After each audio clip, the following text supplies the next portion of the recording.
Ghoti toll नाका परिसरात उबाठा गटाच्या शिवसैनिकांनी गेल्या 1 तासापासून आंदोलन करत टोल नाका बंद केल्यानं दोन्ही बाजूनं वाहनांच्या लांबच लांब रांगा लागल्या आहेत. शिवसैनिकांनी घोटी टोल नाका अडवला असून मुंबई नाशिक आग्रा महामार्गावर शिवसेना उद्धव बाळासाहेब ठाकरे गटाकडून आंदोलन केल्यामुळे बंद पडलाय. घोटी टोल नाका या परिसरामध्ये माजी निर्मला गावित, वसंत गीते यांच्यासह शेकडो कार्यकर्ते आंदोलनात सहभागी झाल्याचं पाहावयास मिळालं. घोटी टोलनाका परिसरामध्ये आमदार निर्मला गावित यांच्यासह अनेक महिला कार्यकर्ता उपस्थित होत्या. मुंबई नाशिक आग्रा महामार्गावरील खड्ड्यांचा प्रश्न जोपर्यंत मार्गी लागत नाही तोपर्यंत विना टोल गाड्या सोडण्यासाठी आंदोलन करण्यात आलं. मुंबई नाशिक आग्रा महामार्गावरील घोटी तसेच इगतपुरी परिसरामध्ये अनेक वर्षांपासून उड्डाणपुलाचा देखील काम संथ गतीनं सुरू आहे. त्यामुळे होणाऱ्या अपघातात थांबवावे या मागण्यांसाठी आंदोलन सुरू आहे. या आंदोलनात पुरुष कार्यकर्त्यांबरोबर महिला कार्यकर्त्यांचा देखील आंदोलनात मोठा सहभाग आहे. यावेळी शिवसेना कार्यकर्त्यांनी विना टोल वाहने सोडले. मुंबई नाशिक अंतर खड्ड्यांमुळे 6 ते 6 तास लागत असल्यामुळे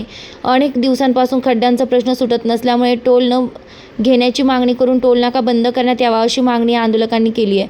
विशेष म्हणजे आंदोलक व वाहनधारकांमध्ये मोठ्या प्रमाणात वादविवाद झाल्याचंही दिसून आलंय. स्टार लक्ष मराठी न्यूजसाठी रफिक सय्यद.